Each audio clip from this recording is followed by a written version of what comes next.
پێشمێرگەین بریندار ئێن ڕۆژهەڵاتی کوردستانی حتەنها دبن چاودێرییا بژیشکی دەنێ و ئەنجامên lêkolînê didin xuyakirin ku di êrişê de fosfora spî hatiye bikaranîn. Çavkaniyekê jina Partiya Azadiya Kurdistanê ji nûçetî ve re ragihand ku di êrişa 19 vê mehê de ku ji aliyê Komara İslamiya İranê li hemberiyek ji navendên Partiya Azadiya Kurdistanê hatibû kirin fosfora spî hatiye bikaranîn. Êriş bi riya dronên bombekirî hatibû kirin di encamê de neh pêşmerge birîndar bûn. Wê çavkaniyê ji nûçetî ve re got ku hetanha çend pêşmergeyên birîndar dibin çavderiya bijîşkî de ne ji ber ku birînên wan giran in lê birînên çend pêşmergeyên din sivik bûn. Partiya Azadiya Kurdistanê Pakê jî daxwaz ji netewên Yekbûyî û saziyên navnetewî kir ku ji bo cezakirina Komara İslamiya İranê li hember bikaranîna çekên qedexekirî gavan bavêjin.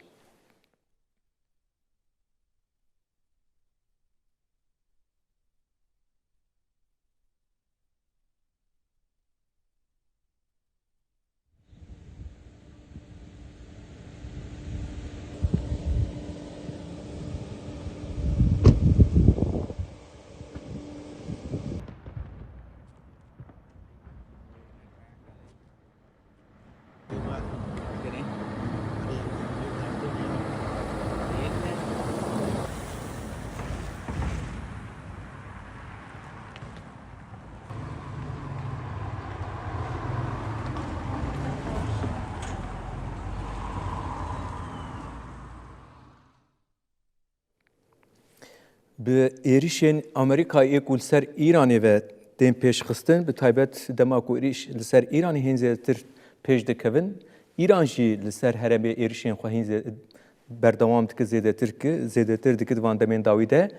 Li taybet li Başûrê Kurdistanê û li ser partiyên siyasî Rojhilatê Kurdistanê di van demên dawî de êrişên Îranî herçe zêdetir dibin. Agahî jî pir derdikevin êj dibêjin ku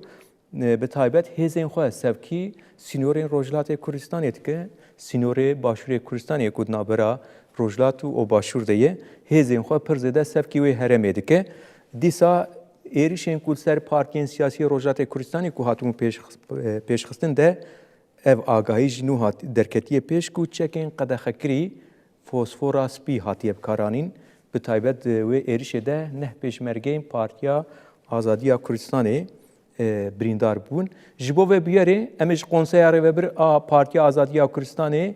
Hamno Neqşbendî bi me re ye.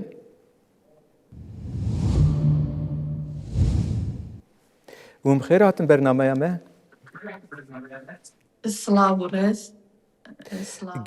Gelekî spas ji bo beşdariya we di van demên dawî de dewleta Îranê êrişên xwe li ser partiyên siyasî Rojhilatê Kurdistanê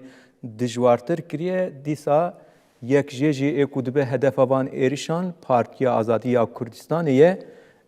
neh pêşmergeyên Partiya Azadiya Kurdistanê ku bi taybet birîndar bibûn em dixwazin bipirsin dibêjin çeka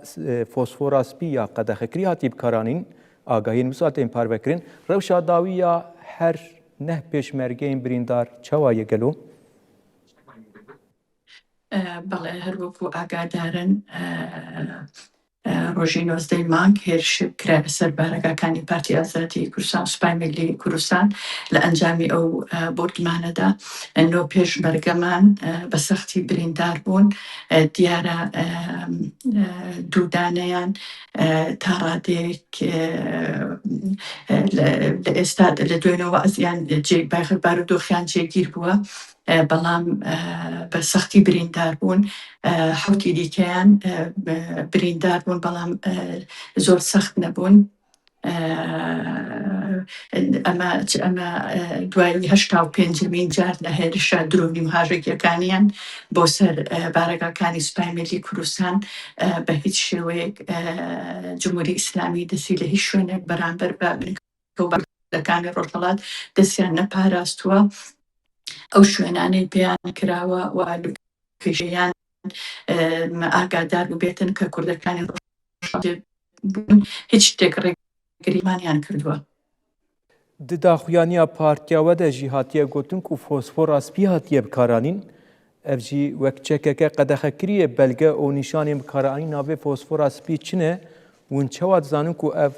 فوسفور سپیه هاتیه بکارانین؟ بەڵێ ئێمە بەهۆی سێ ساڵ شەمان لەگەڵ داعش تا ڕادەیەکی باش تەجروبەمان لە شێوەی برینەکان و ئەو کاریگەریە چەکانە هەیە لەسەر جسمی کەسەکان و پێشمەرگەکان لە جەنگ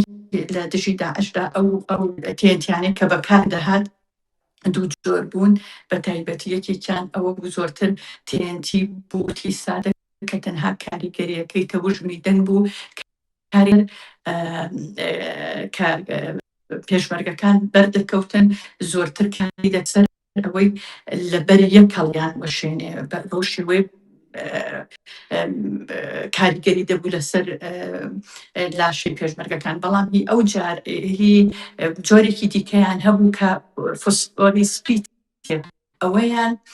کاریگەریەکەی زیاتر بوو زۆرتر کاریگەری زیاتر و بەڵاوتر بوو ئەم جارە بە شێوەی ئاگر و بە شێوەی سووتان کاریگەری دەکرد بە تەجروبەکان و ئەو ساڵ ڕابردۆمان جەنگ لەگەڵ داعشا ئێمە کە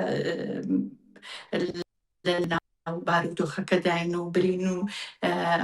ئاسەواری چەکەکان دەبینین پێمان وایە کە چەکی فۆسفۆری قەدەغەکراو لە ناو ئەو درۆرەدا بووە کە ئاراسی بنکە و بارگاکانی سوپای میلی کوردستان کراوە. باشه ez dixwazim vê jî bipirsim li gorî peymanê netewên yekbûyî ev çek qedexe kiriye we jî daxwazin netewên yekbûyî kiriye ku Komara İslamî ya Îranê bê cezakirin niha li ser astana neteweyî çi kar tên kirin û netewên yekbûyî bersiv daye van bersiv daye ve yan nedaye? بەڵێ ئێمە ئەوەمان بە شێوەی ڕاگەیاندن کرد و بڵاومان کردەوە دیارەکە تا ئێستا ڕێکخراوی خاچی سووری نێودەوڵەتی لەگەڵ ڕێکخراوی لە خەتان لەگەڵمان لەو پەیوەندیایە کە لە کەیسەکە دەکۆڵنەوە و هاتوورەتە سەرخەت بەڵام ئێمە هەروەکو هەموو لایەک دەزانین لە نەتەوەی گفتوگۆکار ڕێککەوتنامەکانی ڕێککەوتنامەی ژنێف و لاهای چەکی قەدەغەکرا ئەو چەکی فۆسفۆری سپی یەکێک لەوانەی کە قەدەغە کراوە بەکار بێت بەرامبەر بە مرۆڤی مەدەنی و ئەو شوێنەی کە ژینگەیەکی جێی ژیانی لێیە ئەمە لەلایەکی دیکەشەوە لە جەنگەکاندا ئەوە قەدەغە کراوە کە بەرامبەر یەکتری بەکاری بهێنن بەڵام خۆتان ئەزانن جمهوری ئیسلامی هیچ کاتێک بەرامبەر بە کورد هیچ خەتێکی سوور و هیچ قەدەغە کراوێک پەیڕەو ناکە دەست بۆ هەموو شتێک درێژەکات لە بەرامبەر سەرکوتکردنی دەنگی ڕەوای کورد و میلەتی کوردە. باشه ez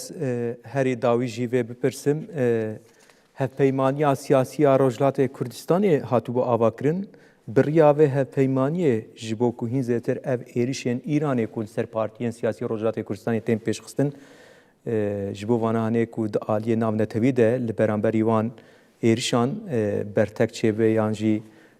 em bêjin helwestek derke pêş biriya hevpeymaniyê li derve çi kar têkirin ji bo vê hewildan heye gelo؟ بەڵێ لەوەدا لە هەوڵدان داین ئەو کارە بکرێەوە بە دڵنیاییشەوە هاوپەیمی وەڵامی خۆی هەبووە کاریگەرێکی زۆر باشی هەبووە لە یەکدەنگی حزبەکانی کوردی ڕۆژهەڵاتی کوردستاندا و بە دڵنیاییشەوە لەسەر ئەوە هەنگاوی باش دەنجێت. باشه ام gelekî spas dikin û beşdarî bernameya me bûn agahiyên derbarê êrişên Îranê bi taybet ser partiyên siyasî Rojhilatê Kurdistanê de ku di encam de gelek pêşmerge jiyana xwe ji dest dabûn gelek ji wan jî niha birîndarin û agahî dawî mer parve kir em gelek spas dikin ji bo beşdariya we. زۆر سپاس بۆ ئێوە بەڵام لێرەوە پێم خۆشە داواکاریەک بە هەموو حزب و لایەن و ڕێکخرا و کۆمەڵگای کوردستان بکەم کە لە ئاست ئەم جنایەتەی جمهوری ئیسلامیدا بێدەنگ نەبن چون بەڕاستی ئەمڕۆ ڕاگەیاندن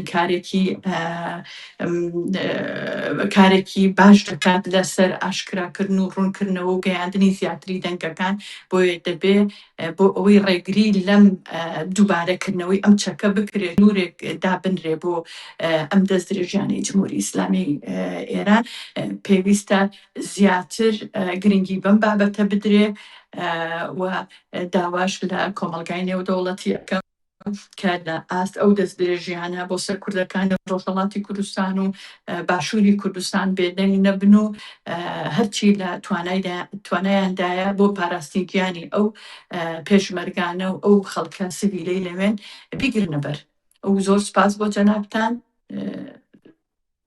ئەم ژی گەلێکی سپاس دکن و من بەشداری بەرنامەیە مەبوون.